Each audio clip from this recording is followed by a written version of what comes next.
So we have seen amazing innovations today. We have basically seen how AI can really transform everything from education to innovation to productivity to collaboration. We also saw how we can use AI to map the space of ideas, to map this cartography of ideas. So I am joined here today to basically discuss how this is going to change the world of business, how this is going to change the world of innovation, the world of collaboration, and the world of productivity. So with us we have Andrew Lo and Jackie Lane from MIT Sloan Business School and the Computer Science and Artificial Intelligence Lab for Andrew, and from the Harvard Business School focusing on AI for Jackie Lane. So Jackie, we have built a lot of technologies in my own lab for being able to navigate the space of ideas, to be able to sort of take thousands of documents, thousands of startup pitches, as we heard today, and map them in a cartography, in a physical topological graph. How do you blend this, and how do we help navigate this map with the use of AI for innovation, AI for evaluating, not just mapping the ideas, but actually evaluating their novelty?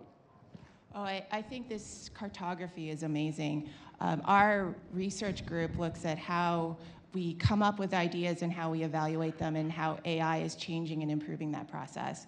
And so today, ideas are everywhere. They were before, but now they're everywhere. It's so cheap and it's so fast to use AI to come up with business ideas. Let me tell you, we did a study on this, and it was $27.03.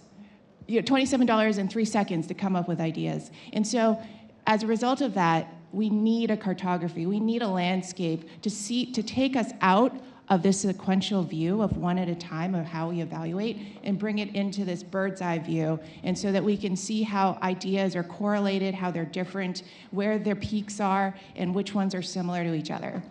And so, today we had a talk with Andrew, and he talked about, taking this and taking a cartography and a landscape view. How do you think of this landscape view and bringing it into drug discovery? That's a really good point, because typically the way biotech companies are developed is sequentially, one at a time. The way they're evaluated is one at a time. But the issue is that disease is not one at a time. And so very often you can actually get more drugs developed cheaper, faster, better if you focus on a combination of them all at the same time. So this is portfolio theory. It's one of these ironies that sometimes if you actually invest more money into a project, it actually gets less risky. And so it's not always the case that by looking at one at a time, you can actually reduce your risk. And this kind of portfolio theory is underscored by the kind of work that Manolis has done in using genomics to look at all disease in a systematic way, so that you're really focusing not on one or two, but on the entire system of diseases and tackling them in a more generic fashion. So maybe you should talk a bit about that. So the key idea is that the same way that we can map the landscape of ideas, we can basically see how are ideas about, climate change related to innovation in AI or in changing business mentality or changing bias, for example. We can also map the space of biology. We can now take proteins and ask, where are they in the embedding space of functional diversity? So we can basically construct graph neural networks with knowledge graphs that connect every protein to the functions that it is associated with, that connect every drug to the functions that it impacts, or the drugs that, or the indications that it is associated with, or the diseases for which it is prescribed, or the proteins that we know it interacts with, or the transcriptional changes that we know it impacts, it leads to. So now we can basically create that landscape, not just for biological descriptions, but also for the biological knowledge, for the structure of the chemicals, for the structure of the proteins, for the function of the proteins, and so on and so forth. The reason why that's exciting is as you're investing, as you're using Andrew's approach to start de-risking your portfolio in order to make it much more appealing to a large pool of investors that will each get a 20% return in some cases, as we saw, what you can actually do is see where each drug falls on the landscape of biology, where each protein target falls on the landscape of Alzheimer's disease. And you can use that to now start de-risking this, to start investing from a landscape perspective, not just focusing very narrowly in this space of ideas. And Jackie, I think that's something that you've told me before about, that when you go through the traditional process of filtration, you end up sometimes with ideas that are very similar to each other and therefore not de-risked. So how can you use AI to bring multiple perspectives and diverse perspectives in the evaluation criterion? We've heard a lot about human bias, but another way to call it is human perspectives. And you don't want to remove the bias of each person. Perhaps you want to combine people together. So how can we use AI tools for doing that?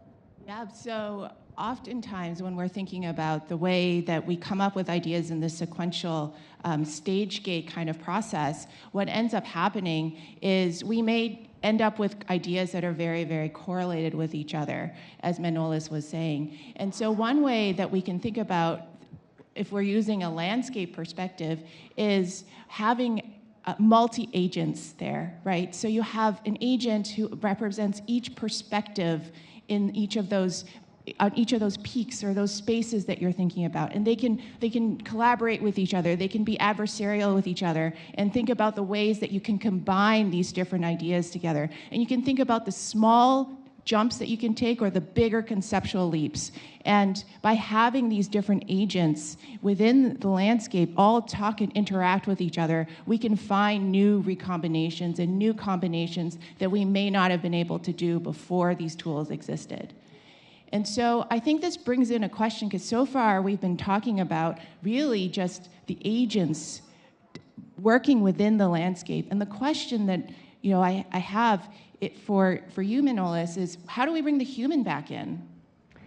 This is a fantastic question. So the way that I like to think about it is that we have created a landscape where humans are not able to enter. If you basically take all of the data from every single corporation, it is currently only usable by computers. We've basically thought about data as the new oil. So every company went out and gathered a bunch of oil, but this oil is crude. We don't have refineries. We don't have a way to actually navigate it, to use it successfully. So what we need is a way to enable humans to enter the space of data. I always tell my students the rule number one of genomics is look at the darn data. And if we don't look at the data, humans are basically left out of the game. AI is kind of playing with itself, and it's like, well, we don't have time for you, human, because you can't play in this game. So what we can do is actually create these interactive tools where we can use human intuition. We can use the fact that humans are thinking hierarchically. They're thinking in terms of abstractions. They're thinking in terms of geography, of topology. And we can enable tools that bring the human back in the picture, that basically allow the human to be in charge, allow the human as the agent that is driving these AI models. But again, understanding this landscape of ideas is only part of the equation. As you have shown time and time again, Andrew, in your own work, once you know what the drug is targeting, once you know that sort of small spot in this cartography, there's so much more that you need to know. So how can we blend both of this cartography as well as this evaluation of ideas that Jackie is building with additional information beyond just the ideas? Because a lot of us technologists and engineers are sort of very narrowly focused on what am I building? Whereas when you have the larger, broader finance and business perspective, then you can think about the entire ecosystem. So are there AI tools that allow us to actually also tackle that aspect beyond just the ideas themselves? Well, without a doubt. I think a number of researchers are using machine learning techniques, large language models, to actually focus on the broader ecosystem of not only drug development, but also drug delivery. So one good example is that we spend a lot of time thinking about predicting clinical trial outcomes or designing molecules using AI to be able to develop drugs. But what if you develop a drug and it's so expensive that nobody wants to use it because they can't afford it? That's not such a good outcome. You spend a lot of money in developing a drug that it really goes to waste. So part of that ecosystem, part of this landscape that you're building with your cartography is not just about drug delivery, but it's about drug development and delivery together at the same time. And I think that by using the kind of tools that Jackie's talking about, we can actually see all of this at the same time, so that when you're developing the drug, you're also thinking about how much it's going to pay in order to be able to deliver it in a way that people are going to be using it. So I'm really excited about the technologies you're developing. It's the difference between a microscope and a wide-angle lens. And so I'd like to know a little bit more about that. Yeah, I mean, often we think about things in a microscope, and so the way that we've often thought about, at least more broadly, even outside of drug development, but let's talk about startup ideas, is we're thinking about the economic or the financial returns, but there's another aspect today, and that's really this microscope perspective, because we really are trying to find those ideas that can drive impact, but that's often economic or financial impact. The other way that we can think about it, if we take it outside of this into a bird's eye view or a terrain approach, is the multiple objectives that we care about. And so as a result, we can think not only about the economic impact, but also the social impact together. And that's where you can develop drugs that will also have an impact on many lives, because they'll be affordable and people can definitely benefit from it. So in closing, I want to really thank you all for being here, for embracing the power of AI to change the world. I want to challenge every single one of you to think, what space would you map? As a cartographer, what would be the landscape that you want to tackle in order to steer your company, your team, your innovation, your engineering, and so on and so forth, and to start thinking about both how to use AI as a partner to provide a multifaceted, multi-biased, if you wish, approach to understand every one of the ideas and to evaluate them, to start thinking about the broader economic implications, and to be able to zoom both in and out from the microscope to the landscape and back. Thank you.